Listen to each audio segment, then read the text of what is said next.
The Ward Scott Files is produced by Ward Scott Files, LLC. Come on, everybody! Come on, everybody!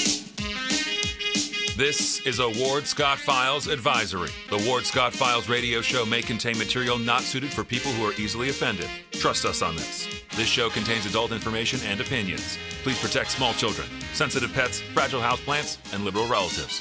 Thank you. Good morning, good morning. Here we are in the secure and undisclosed location for it, the Warthog Man Cave. And Professor Ward Scott here with you today. We've got a guest coming up. We've got some things to talk about before our guest, Phil Kerpen, who is the president of the very conservative and thoughtful think tank American Commitment, will be joining us by phone from D.C. And we'll have some good conversations about today, the economy, which is a thing that for which Trump gets very little credit, but really is the driving force behind the security of this country.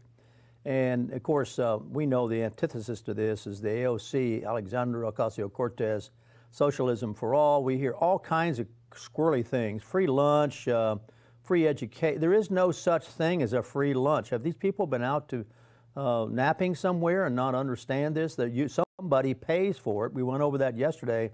This is really the only conservative voice in this community. We've got to, so I've been accused I did not do it. Just like I did not do the naked rain dance the last time it rained heavily. I did not shut down the Mexican Sun Monday in its publications, although I think we are obviously providing you more truth than they do on a consistent basis, day in and day out. So I didn't do it, though. I didn't do it. This time I didn't do it. Somebody got in there with some malware. Same malware, I guess, the Chinese spy was trying to bust into Mar-a-Lago with, and they snatched her before she got in there and planted all these secret bombs around. So it's interesting how it's a constant sort of being on guard for what you're doing. And we appreciate Big Daddy Productions. We appreciate all of our sponsors and all our listeners who tune in and support the Ward Scott Files. And we're doing this as a public service really to keep you from being a rock in a box of rocks. Now, I want to just get, before Phil comes on, we're going to try to make contact with him around 8:15. Just want to give you a follow-up on the racist fox. And that's the theme of our day. It is no free lunch. So anyway, the racist fox is what she's now being called. Kim Foxx is the state attorney who dropped all this stuff on Smollett. But there has been a letter published in something called CWB Chicago. I just read through the letter. I'm now going to read you a summary of the letter. An unnamed prosecutor who is a mole inside this thing has ripped Fox for suggesting its racism was behind the criticism of her dropping all charges against the actor. You know, racism is the cheapest shot you can throw right now. We've been covering that for quite a while. And a lot of people sure can get intimidated by it, and therefore they curry favor like these 18, 19, 20, whatever they are, Democrat candidates are doing when they go up in front of Reverend Al Sharpton, who's not a reverend to begin with, and B, hasn't paid his taxes, and so they go curry the favor of this guy who hasn't had a job and hadn't paid his taxes but wants to tell you how to run your business. So according to the state attorney's publication inside with the CWB Chicago, Chicago has now become the international laughingstock, and politicians, comedians, scholars, legal pundits, people like me who like to mock and deride are blasting the handling of the Jussie Smollett case. So this is not over, it's just beginning. And I want to cover what the civil suit against Smollett will mean for Smollett and the details of the case in just a moment. So the criticisms are pointed squarely at this Kim Foxx. I swear if we went back and looked at her, I'm pretty sure she probably got into her educational track through affirmative action. I can't imagine. Or maybe she might have had some of those folks in the latest scandal in academia pay $15,000, $20,000 for somebody to get somebody to take the test for the youngin'.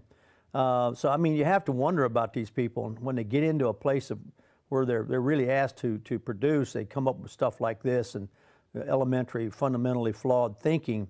But anyway, so their own people now, and we covered yesterday that there were 24 shootings in 24 hours less, about 24 hours or fewer, 24 and 30, I think it was 30 hours, 24 shootings in Chicago over the weekend.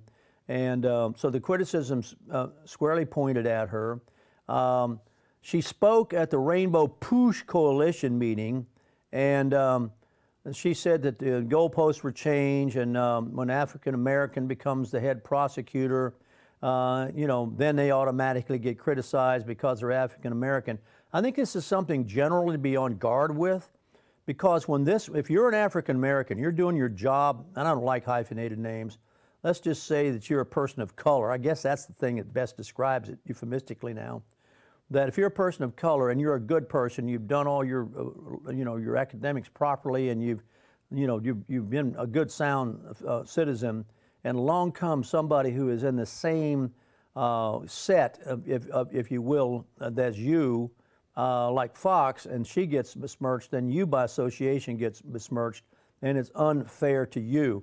So I think this is what this person inside the state attorney's office is complaining about, is that, hey, listen, we're not all like this Fox person, but when she behaves like this, then everybody assumes that we are. And I've been talking about this for a long time, how black leadership, good black leadership, which gets snuffed out, particularly in our community, never gets the chance to actually get out there, gets snuffed out by the bad black leadership, and then the good black folks get associated with the bad black folks, and then nothing changes, and it becomes a vicious circle. So this is what they're protesting with this Fox. She set the whole culture on its ear by doing this, and then claiming, well, the goalposts changed, and they wouldn't treat a white state attorney like this, but they treat me like this. So this is coming down now. Here's some of the full letter that just go over it quickly with you.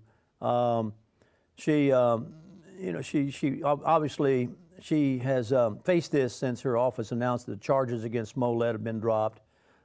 She was accused of staging what's going on. Now, I won't get into the whole letter, but it's all there. You can see it in something called CWB Chicago. Now, the other thing that's going on is there's a Chicago lawsuit, and they're going to come after Fox for all the money that he has cost them, which I think is about 130 grand the last time I heard. But what's interesting is this, according to the analysis by Joshua Kaplan, is going to be Smollett's a worst nightmare, because some of the legal experts are predicting that the city of Chicago, by filing this civil suit, will begin to cause Smollett a bunch of major issues that this woman Fox can't protect him from.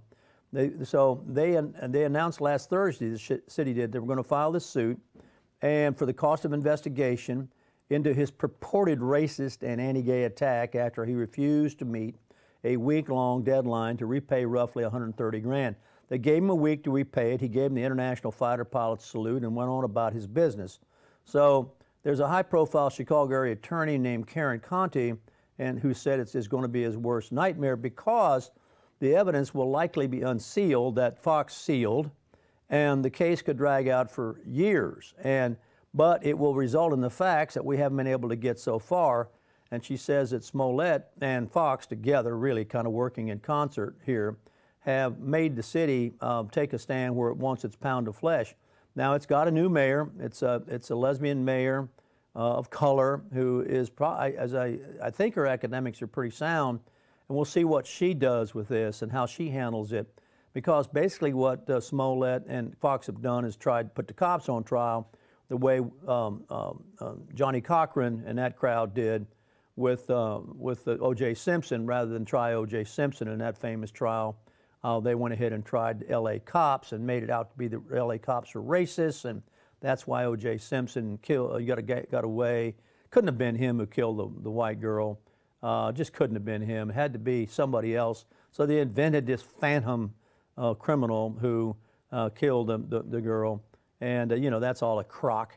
But they actually got away with it. I think it's the biggest miscarriage of justice in my lifetime, publicly displayed. So, the whole story and all the evidence that was collected, and this has become a real thorn in the side of the folks in Chicago trying to figure out how to make the place work. And it's not easy to make it work. It's filled with all sort of political hanky-panky. As I said yesterday, it's amazing how this has been forgotten. But when you live as long as I've lived, you remember it like as if it were yesterday. The accusations were always that John F. Kennedy got to be the president because his father, Joe Kennedy, who was involved with alcohol smuggling in Prohibition, and therefore had all sorts of underground contacts and unsavory contacts, actually paid off the Chicago political machine, and that was the difference in Kennedy carrying that state and becoming the president. So there was always this criticism. You know, there's two things that are associated with Kennedy. I had to listen to this garbage yesterday, that there were 2 shooters on the grassy knoll. There were not 2 shooters on the grassy knoll. There was one guy who was a very good marksman, and he couldn't have shot. Listen, come to the range and I'll show you some guys who can shoot faster than that guy could shoot. So, you know, there was one guy shot up, you know, from up in the Texas Book Depository, and, you know, that's it. And you can go clean your head out with snakes all you want to, but there's not, conspiracy theory is just wacky.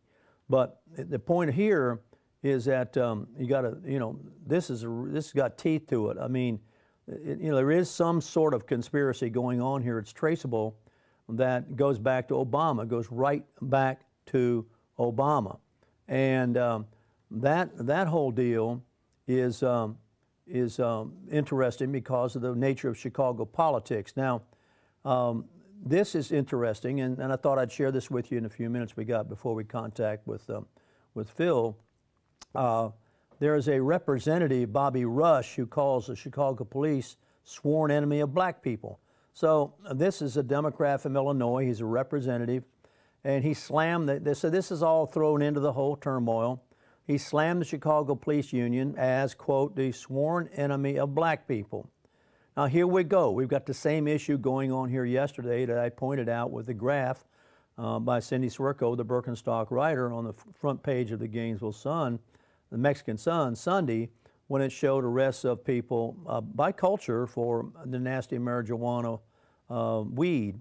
And it was by far the arrests were the greatest for the black culture. And of course, the people like Karl Marx, Hutchison will claim, well, that was just because they singled out them. No, it's because they've actually got it, and then it's there. But the one, you know, so therefore, by the cops, and you know, the liberal white Hutchison did this locally. He did the same thing as Bobby Rush did. He made this a race issue a while back by saying when the Alachua County Sheriff's Office, because he's a county commissioner, and so when the Alachua County Sheriff's Office arrests the blacks, they're racist because they're just trying to put them in the jug, right? They just putting them in the jug. Never mind if we go ahead and look at the attendant felonies along with it.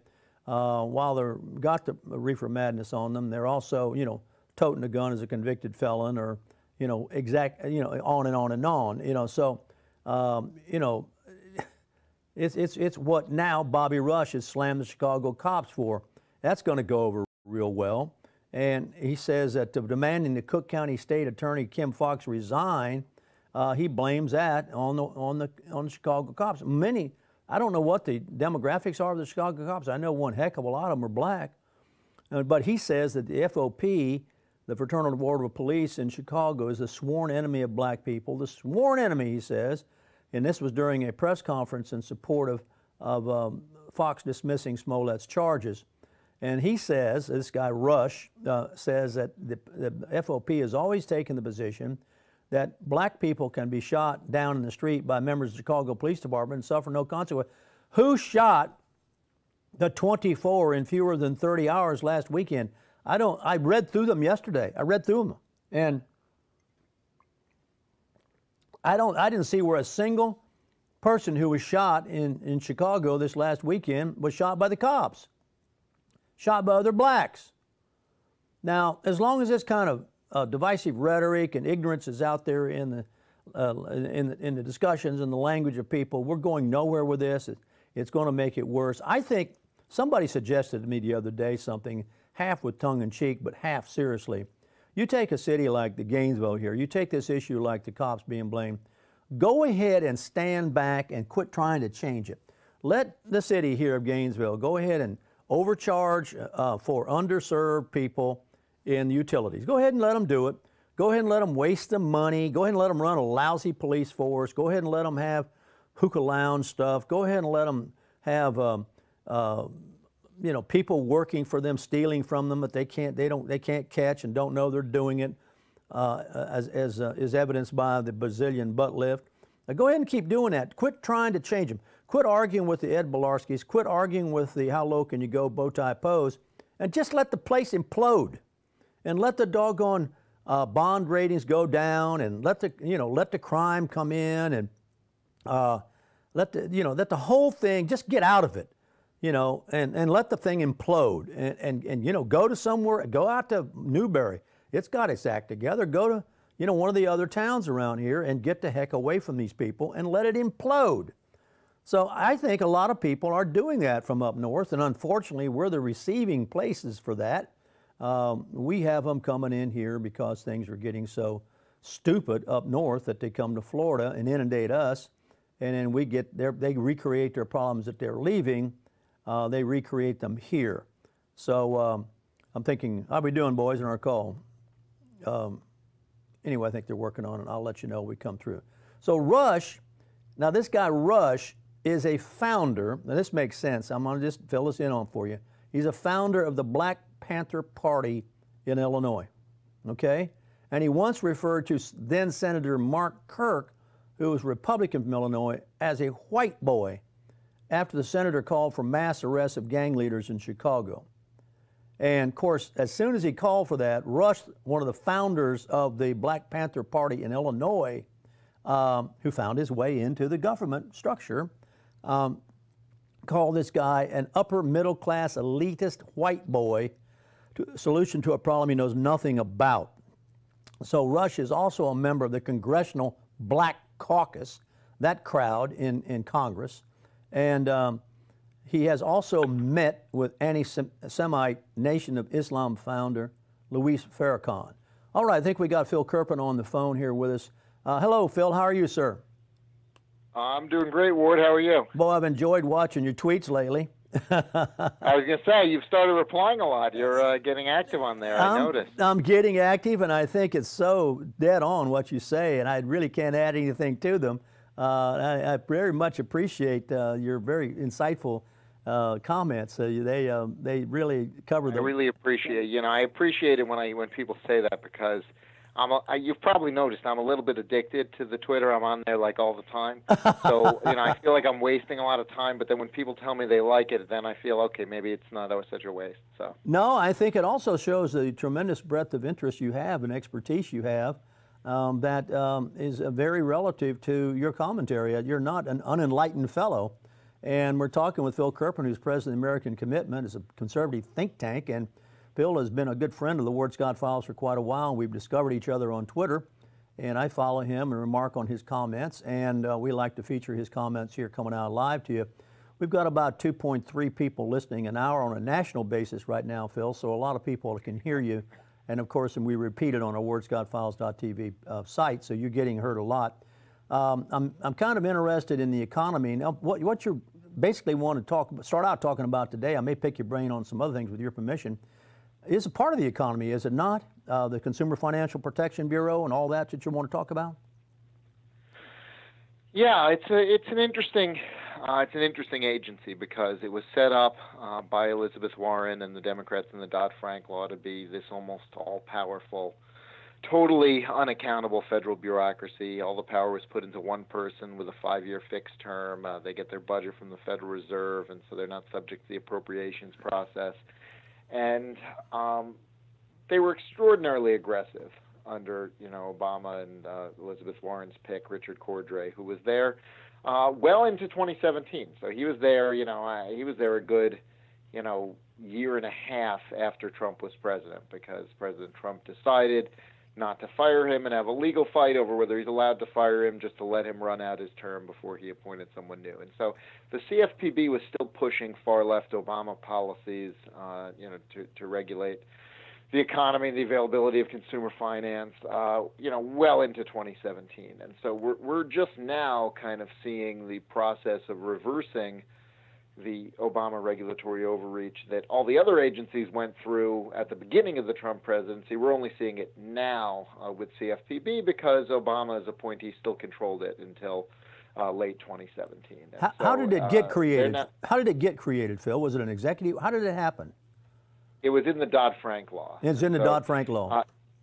it's actually really interesting because one of the big fault lines, one of the big fights on Dodd-Frank was the Republicans in the Senate were absolutely insistent that a new agency not be created. And the Democrats at the time were pushing something called the Consumer Financial Protection Agency. And this is something Elizabeth Warren had written about in her academic work. And the idea was it would sort of be a commission of 5 members, sort of like the SEC, but it would be focused on consumer finance. And the big Republican pushback was we shouldn't have a new commission. Now, the Democrats, being smarter and more clever in tactical matters than Republicans, they kind of said, oh, okay, your big complaint is you don't want a new agency. Fine. We won't create a new agency. Instead, we'll make it a bureau of the Federal Reserve. And so they did the same thing. The Consumer Financial Protection Agency just got renamed the Consumer Financial Protection Bureau. But they actually made it much worse from the perspective of the economy and accountability, because instead of being a 5-member board and getting its appropriations from Congress, when they changed it from a new agency to a bureau of the Federal Reserve, they made it a single director who has all the power with no internal checks and balances. And they because it's part of the Federal Reserve, it gets its budget from the Federal Reserve and not from Congress, and so it doesn't have to go up and ask in the annual appropriations process for money from Congress, and therefore it's the least, in my judgment, it's the least accountable agency that the federal government that's ever been created. And Republicans fell for it because they were just locked in on this talking point of no new agency, and so they could say, see, we stopped the new agency, now it's a bureau instead, even though in practice that made it much worse, not better. Well, I tell you, if you're just listening to Phil, there's a reason why you want to listen to Phil, because that's a very detailed, thoroughly understandable kind of a snooker job done by a superior kind of clever group. And I think that's pretty much true in many other instances we could talk about where the Republicans just didn't catch on to the wily ways of the Democrats. Now, well, how do we undo this? And I think that's kind of what you're talking about, isn't it? And what's the consequences of this, and how does this affect people that who got caught up in this bureaucratic thing? Well, they've done a bunch of things that I think were pretty highly damaging to the economy. They tried one of them, which I find the most amazing, is the one thing in the entire economy they were not allowed to regulate was auto loans, because Congress actually voted on an amendment by Sam Brownback, who was a senator at the time, to prohibit the CFPB from doing anything related to auto loans, and that passed with a huge bipartisan vote. So they went ahead and they tried to regulate auto loans anyway. And they said, we're not regulating the auto dealers, we're regulating the banks that work with them, and so the ban doesn't apply. And then they came up with this insane theory that auto lending was racist because a statistical model found that fractions of people they thought were minorities based on their zip codes and last names were getting inferior deal terms to other people. And you're kidding. You got to be kidding. Huh? Golly. Oh, no, I'm serious. Oh. I'm serious. Well, let's just take auto loans from them. So the auto loans are being doled out in a racist way. Is that the deal? And so it takes a federal bureaucracy. That was their claim. That was their claim, yeah. Yeah. So it takes. But they had no race data. Well, there were, but they had no race data on the borrowers on car loans. So what they did is they said, let's guess what people's race is based on their zip code and their last name. Oh, okay. And therefore, what problem that they created that wasn't there were they trying to solve? They were then going to regulate what terms can be offered, and essentially they were going to make it so that dealers can't mark up loans, which might sound good in theory, except that a lot of deals get done because the dealer's able to mark up the loan a little bit, give someone a lower price, and they feel better about the transaction and so forth. And so that market flexibility is actually very important. But that rule was stopped, and a lot of their bad rules have been stopped. And the one that's now in the process of being stopped that I wrote about is actually one for payday lenders and other short-term lenders like auto title and related. When people desperately need $100 for the next 2 weeks and they have nowhere else to turn, they go basically to they walk into a checks cashed or a storefront lender, and they can get those loans, which are relatively expensive. They're typically $15 per $100 that you borrow. But people don't use them unless they don't have any other options. They turn to them when they're in a desperate situation. And if the government says those are not going to be available anymore because we don't like how expensive they are, it's not that they're going to be replaced with much less expensive loans. they're just not going to be available, and people will have to either turn to criminal syndicates, loan sharks, or they'll have to bounce checks, or they let utilities go unpaid, or what have you, or rent unpaid. And so I think this is a very ill-advised move. This is one of the last moves by the outgoing Obama-Liz Warren guy, Richard Cordray.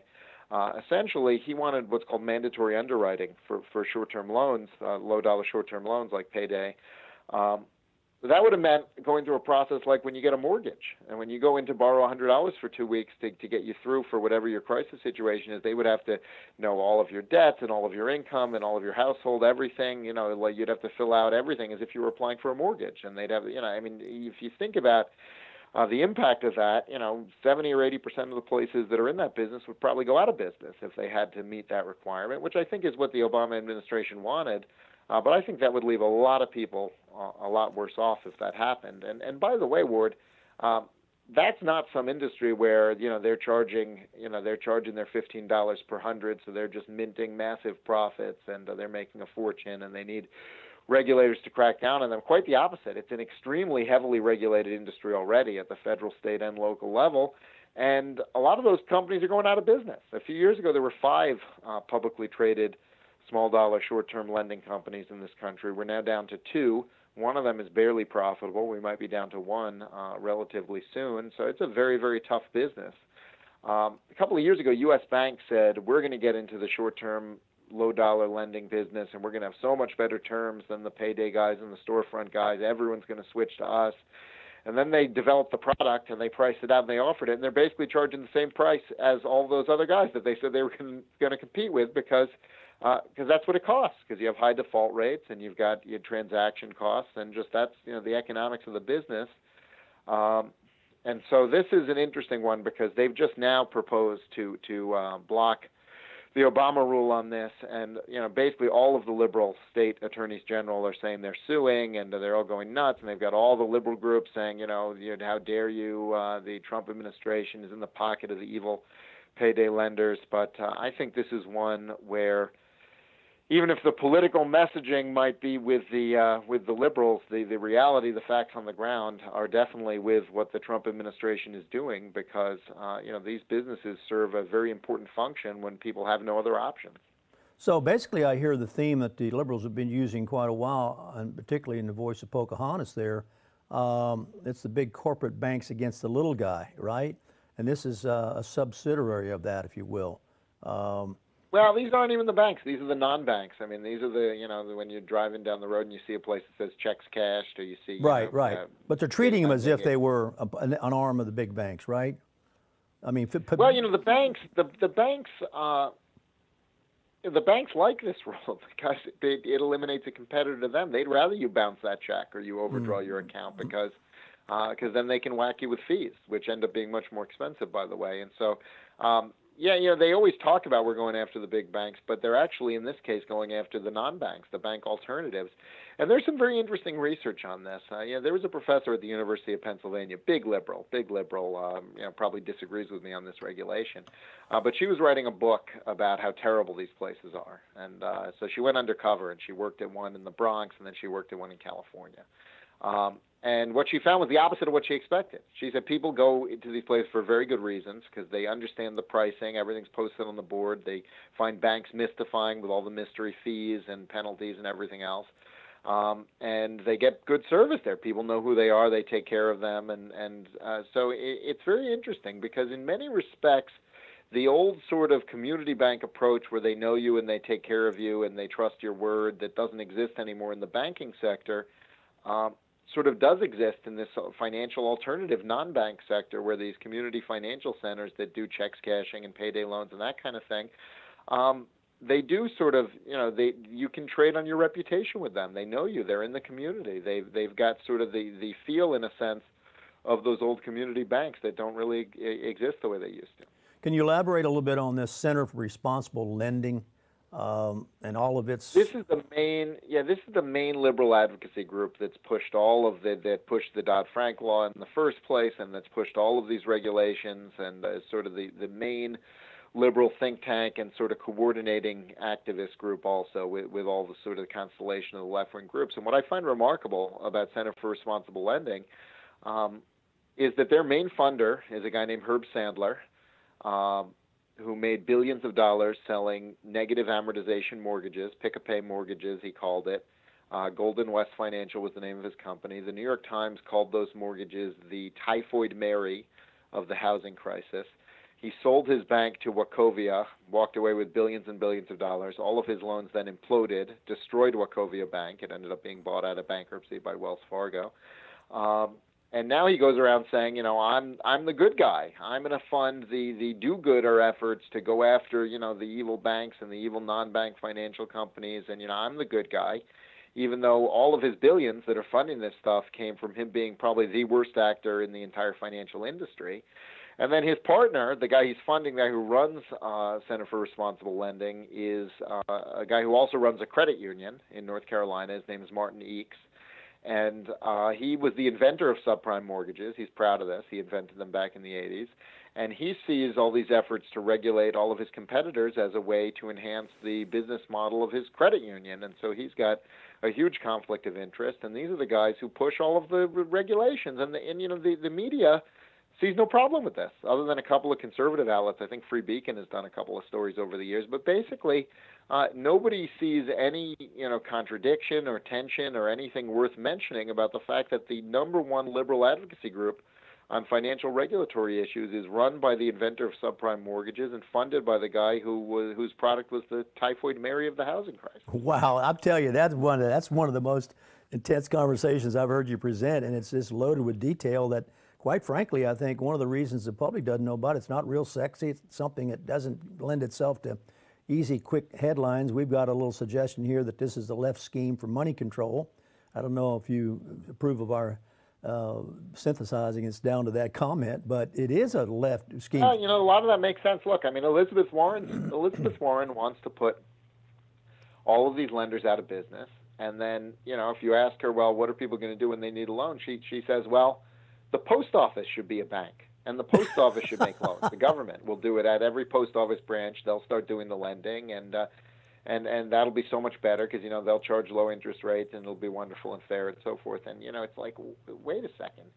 If they charge less than a market rate, taxpayers are going to lose a fortune on that when loans go bad and everything else. I mean, it's like a crazy proposal. But, yeah, I mean, that's true. I mean, she wants government control of lending, government control of, the availability of credit in the economy. And it's not, we're not like a conspiracy theory or connecting dots to say that. I mean, she says so. She says, yeah, we want to regulate the heck out of the private lenders, and then we want to have the post office as the bank. Well, it's interesting that Dodd-Frank is. Here's a question. And by the way, Ward, if the post office is the bank, do you think they're going to lend to somebody who wants to open a gun shop or somebody who wants to do any other business they're against? I tell you. Or they're going to exercise political control over it? You can hardly get the stamps there. So, I mean, come on. Let's go back to something that you made me think of here. Really, how many times has the American taxpayer bailed out the interference of politics in the banking business? And I don't want to put you on the spot, but I can think of a couple. Oh, a lot. I mean, obviously we have the savings and loan crisis. We have the big Bush bank bailouts. I mean, those are the two most obvious. I'm sure there are a lot more going back. I mean, you got the original FDR with the creation of FDIC with the runs on the banks and everything. Yeah, I mean, I don't. A lot. I mean, you go back to the 19th century, you probably get a whole lot more. So I don't know the number, but it's pretty large. Well, I was on a bank board here, and when along came. Well, I just reduce this as quickly as I can to the essence, which I thought was really a shell game. We're going to give you an adjustable mortgage, and we're going to give you a real low rate to start with. By the time the rate goes up, your house will have appreciated, and you could sell it for a profit and move on to another house, and you'll never have to pay that high rate.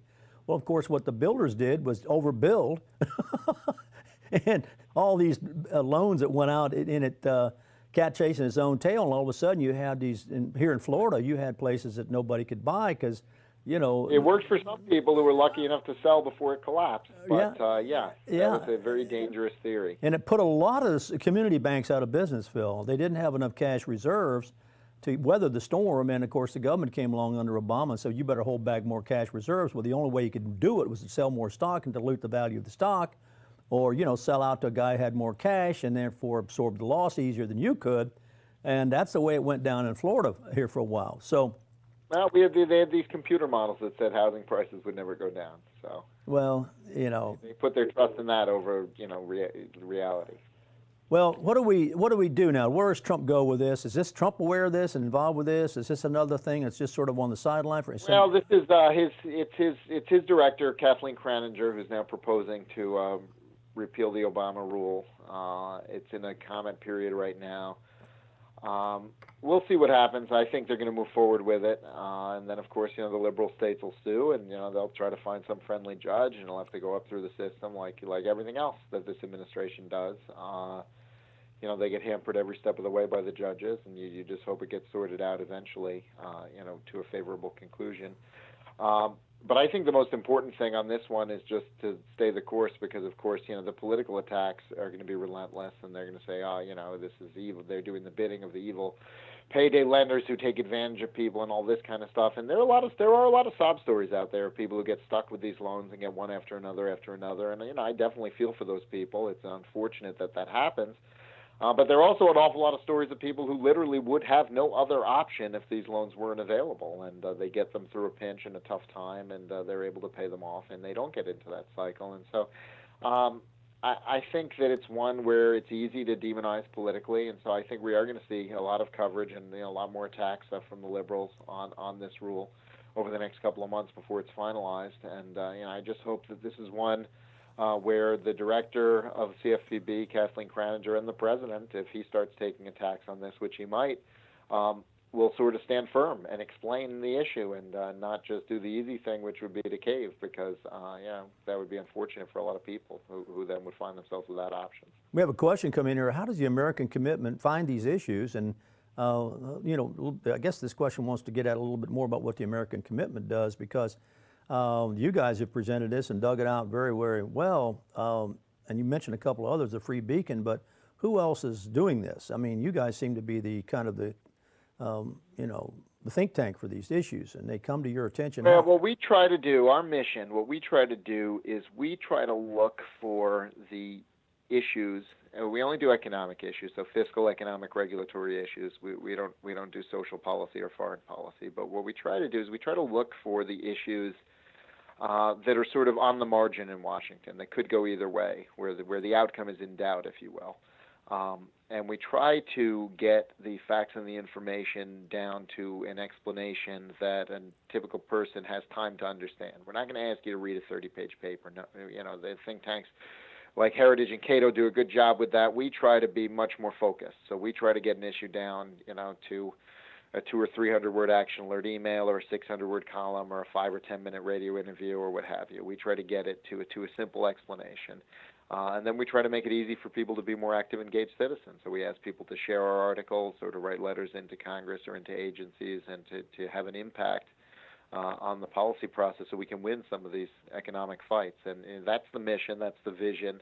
All of our stuff is on the website at AmericanCommitment.org. You can see the articles, you can see the action alert letters, all that kind of stuff. But what we try to sort of watch. We try to talk to everyone around town. We watch the Federal Register. We watch proposals. We sort of try to have a sense of what's moving. We've got a lot of allies in the administration and in Congress, so we sometimes get tipped off on what's happening that way. And we just try to stay aware of everything that's happening on these issues, and then frame them in a way that people can understand them and be active on them. So, as I said, AmericanCommitment.org is the website where all our stuff is. Yeah, you piqued somebody's interest here. What are some of the others that they might be on the fence here, if you will, that you're watching besides this one? Well, we're going to have a House vote. We're going to have a House vote any day now on the Democrats' bill.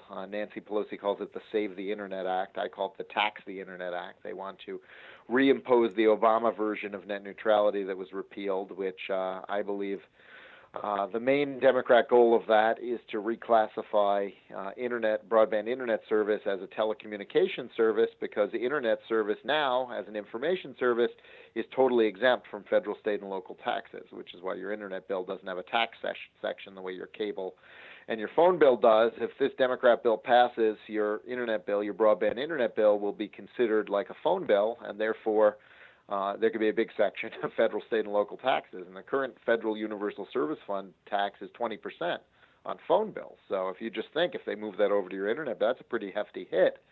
And so we're focused on trying to create a little bit of political pain and messaging pain for all the Democrats that are going to vote for that, and trying to make sure no Republicans vote for that this week. Of course, we do have a veto threat from President Trump on that, so it's not going to actually pass into law, but we're still trying to make it painful for the Democrats that are doing it. So that's probably the immediate short-term focus in the House this week. And the other thing that I'm very focused on is my very close friend and longtime colleague that I worked for many years, Stephen Moore, has been nominated to the Federal Reserve Board, and so we're going to be very active supporting that nomination when it's officially sent up to the Senate, which hasn't happened yet.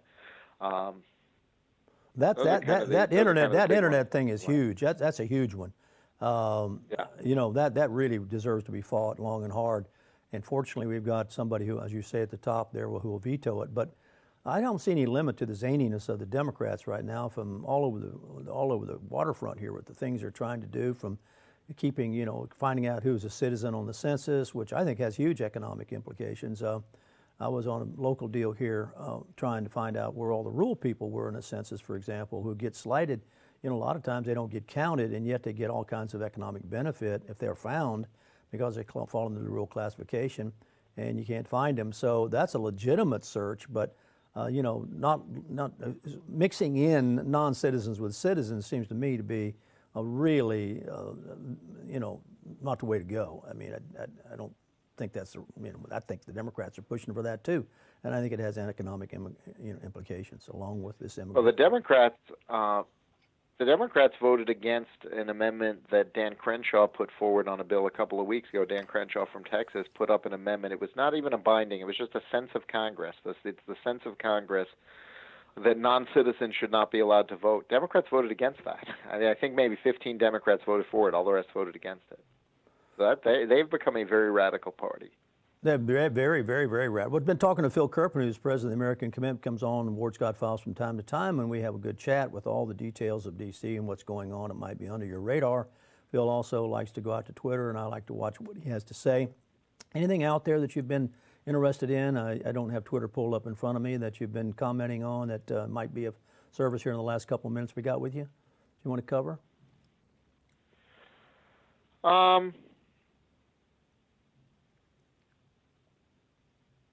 Well, I had a few tweets about there's some polling now that the Democrats and the media have actually succeeded in deceiving the American people into thinking they didn't get their taxes cut, which is astonishing. An astonishing victory of propaganda over reality. I don't even know what to make of that. Oh, man. They're bragging about it, too. They're like, hey, we fooled them. People think their taxes went up when they really went down. We did it. The economy is really something they don't want to even talk about, the Democrats, because if it's what we can see, it's doing pretty well. And they don't want all this sideshow is to detract from the success of the economy. This is one take we hear all the time. I suppose that's the same way you might see it too. The economy is doing well by your view. You've been looking at it for a long time. Is it doing that? Is it doing well? I mean, jobs. I'll give you an anecdote here locally, Phil. Everybody around here's got a job. It's hard to find people to fill jobs. I mean, they've all got jobs, and unless it's those ones don't want to do anything, but people want a job, they can get a job, and that's an indicator, a very close indicator locally here, but it seems to be so pretty much everywhere that the economy is doing very well.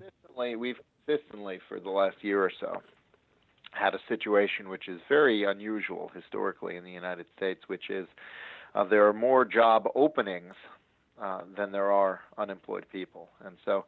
To the extent there are people looking for a job who are not working, it's because they don't want any of the many jobs that are available for whatever reason. They're looking for something else.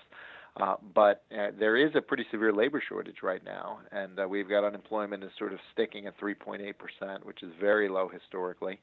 And the impact of that is that wages are rising because employers can't keep the people they have unless they pay them more, because people can say, hey, I can go find something else if you want to give me a raise. And so the employees have leverage on compensation in a way they haven't had in a very long time, and we're finally starting to see real wages start to move upward, which hasn't happened in 10 years and has happened now for the last couple of years. And so that's a very significant positive change. And in a normal media environment, that would generate tons of positive press coverage and stories about the president and the economic miracle and wages are finally moving up and everything like that. But when you have a media that's totally oppositional, they downplay it instead and make excuses for and change the subject. So I agree with you on that. That a lot of the nonsense with the fake scandals and the nonstop attacks on the Trump administration are to give the press an alibi for not covering the good economic news. Well, we've been talking with Phil Kerpen. I think generally this is our time with you. I think you have to move on about this time, 8:45, and really appreciate you checking in with us, Phil. I'll be watching you on the Twitter accounts and talking with you some about it. And all of you listeners, go out and watch AmericanCommitment.org, and you'll see Phil's handiwork out there and a lot of his thinking, and as well as a lot of the associates who work with him. So thanks so much, Phil, for checking into the Ward Scott Files, and I look forward to talking to you soon. That's Phil Kerpen, AmericanCommitment.org, president of that think tank that is really, as he disclosed today, primarily looking at economic issues and policies that affect things that are observable and measurable and are not some sort of okay, Phil, you still there? You with us? Yeah. I'm here just to say thanks, Ward. Have a good one. Okay, Ben. Good enough. Thanks for talking. All right. Thank you, Bye. Ben. Bye-bye. Phil's been hanging on there. We talk with him. He's a good guy. Check him out on Twitter, Phil Kerpen. And I appreciate the fact that he does get out on Twitter and let us see what he's thinking about. He's very astute, very well informed. He's one of the minds that I listen to that I think is, not hysterical. It's not emotionally driven. It's very factually and analytically done. And you can count on comments that be well thought out by Phil. So those are the type of people that I really enjoy a rapport with here on the Ward Scott Files. And so to speak, Phil found us out of a agency in Washington, D.C. who keeps track of talk show hosts.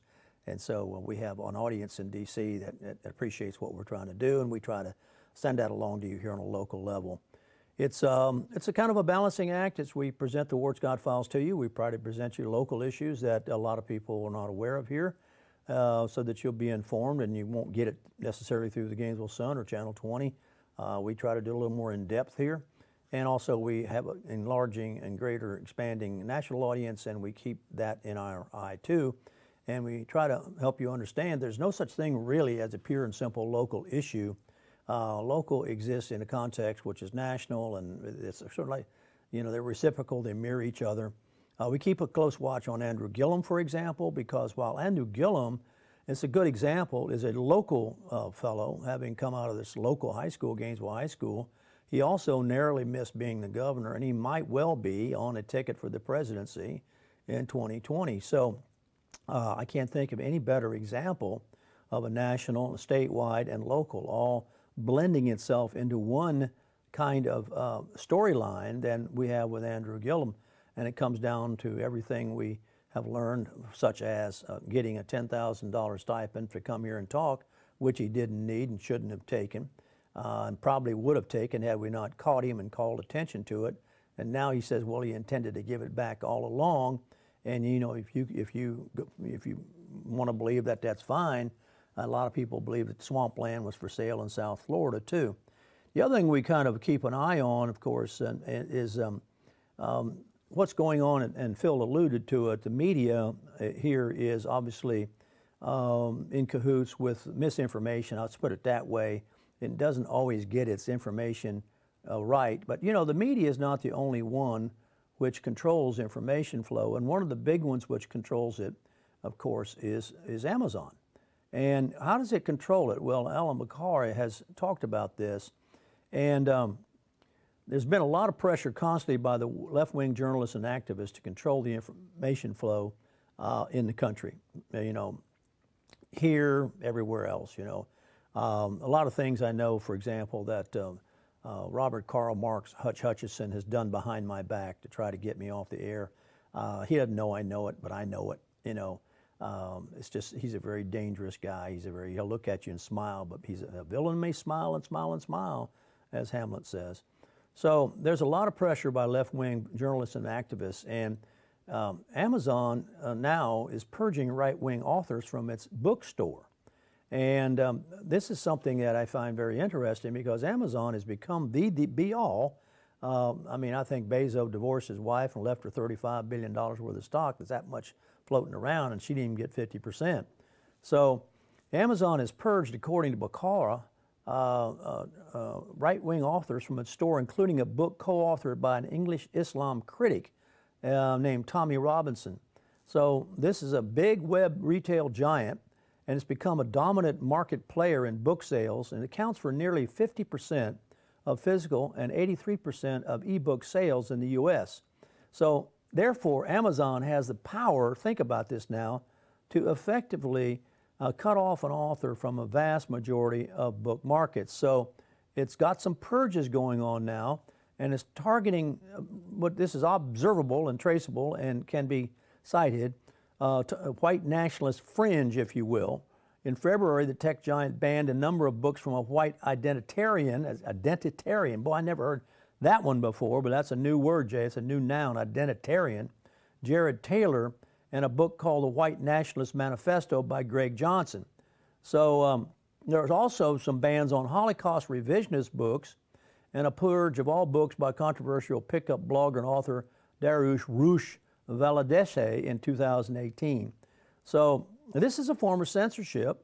We already tell you that the Mexican Sun censors quite a bit. It censors in a way that you wouldn't know it. We'll take a look at the article here that the Sun prints and realize it's left out an awful lot of important details.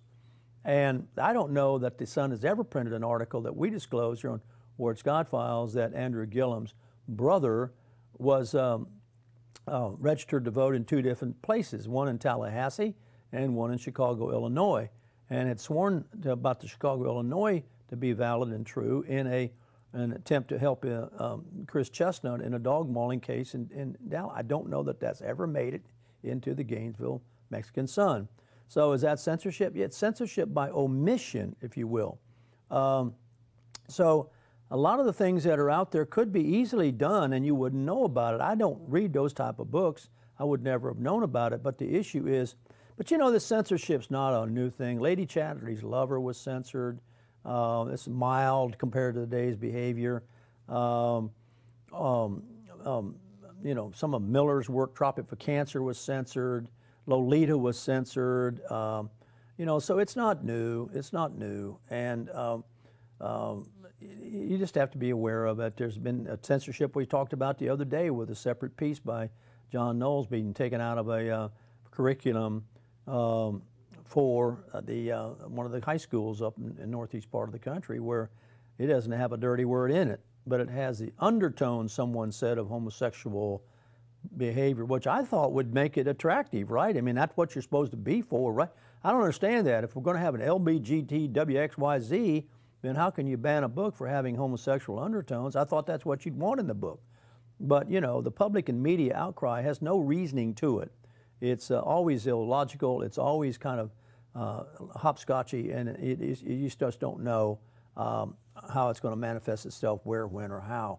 You know, sometimes we see it in these dramatic situations where a Make America Great Again hat is yanked off somebody's head in some public place, and, you know, that becomes a pretty clear act of censorship. What did you say earlier about being identified as a white national or something? Identifiable. Yeah. Identifiable. So, and this is what, let me go back and get that word for you. It's a new word for me too. See if I can dig it up here. Identitarian. Yeah. I'm a maggotarian. Yeah, you're a maggotarian. You maggot. You're not a... Identitarian. Let's think about that for a moment. Identity politics. It must come from identity politics. Identity would be an adjective in that. Identity politics are, what do? We identify, you know, based upon some tag we give you, right? And so now you can become an identitarian and write about identity politics, I guess.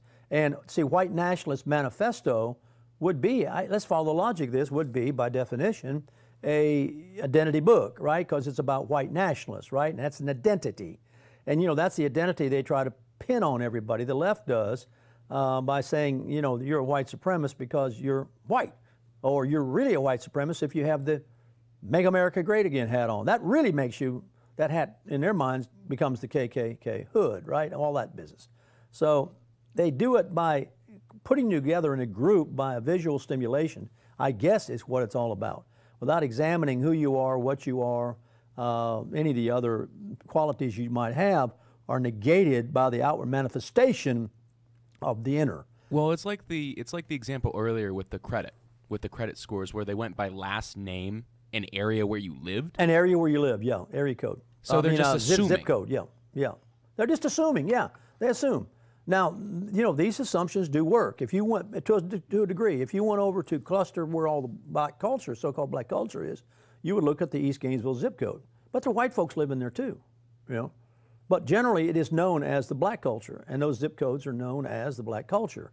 And it is a particular area of town, and it has its own, I guess, identity through the numerical classification systems that exist. Everything from zip codes to telephone. I guess telephone, maybe not so much. Now that we have cell phones, you get a call, you can't tell really where it's coming from. It could be coming from right in Gainesville, but the phone numbers are maybe in Orlando. So I think that's all dissipated. You can't tell where it's really coming from.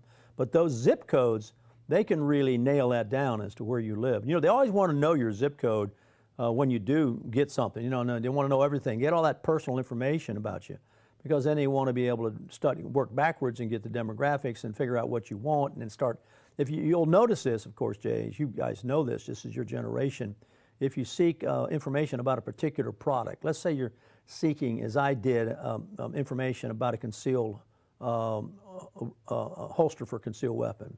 All right, all of a sudden, out on Facebook, I'm getting all these ads just sprinkled into my page from time to time about, where I can buy holsters for concealed weapons, right? I mean, they figured it out. They looked at the search, and they know, therefore, what the search is looking for. If you thought about it.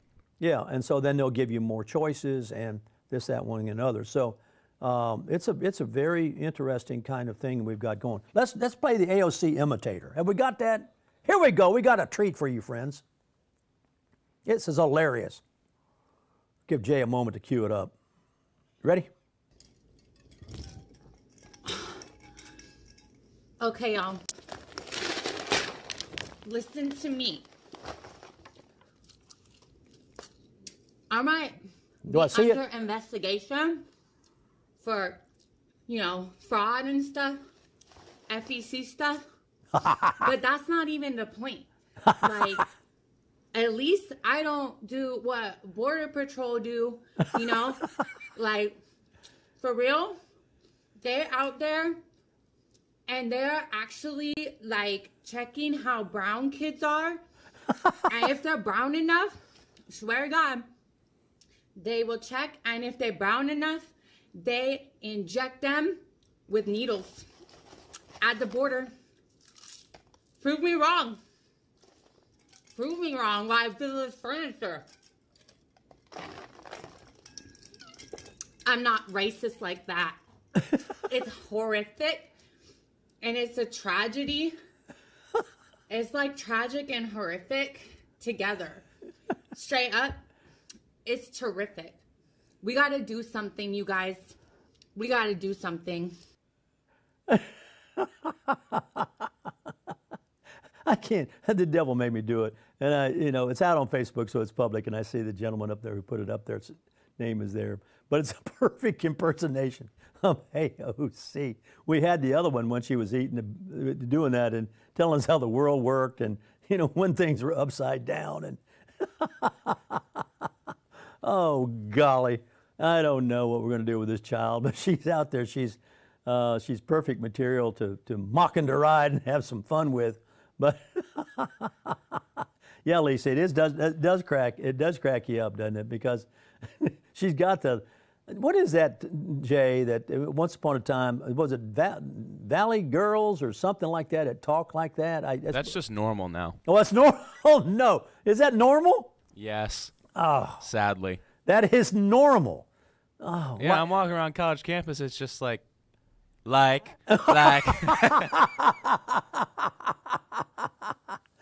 Oh, no. I've been contaminated. Oh, so if you walk around on college campus, you hear that all over the place, right? Oh, they all sound like her. It's just ridiculous. Oh, no. You'd think it's one of those comedy movies like an American Pie or something. It's not. Oh golly! I thought it came right out of academia. All of her thoughts and everything came right out of the classroom, and all the poppycock about the world's ending in 12 years and reparations for the people 500 years ago. It's all coming right out of the college classroom. Now you tell me the language is all over the campus. No wonder thankfully I can't get on the campus. Well, talk about angry white man classes. Talk about stupid white girl classes. Man, well, thanks for tuning in with us today. I hope you appreciate Phil Kerpen. We'll have it on WardScottFiles.tv later on today, and you take a look at it, listen to it at your leisure, and spread it around among your friends. Share the Facebook among your friends, and that's how we get the word out so you won't be a rock in a box of rocks. I want to thank Big Daddy Productions, all of our sponsors, and, of course, Jay, and he actually had Gabe back here helping him today. So we were in good hands. We're always in good hands with these guys. Thanks so much for listening to the Ward Scott Files. Ward Hog, Command Center out. Thank you. God bless you, and God bless America. Do you want to put your business in front of 10,000 new customers? Visit WardScottFiles.tv today for more information on our advertising opportunities.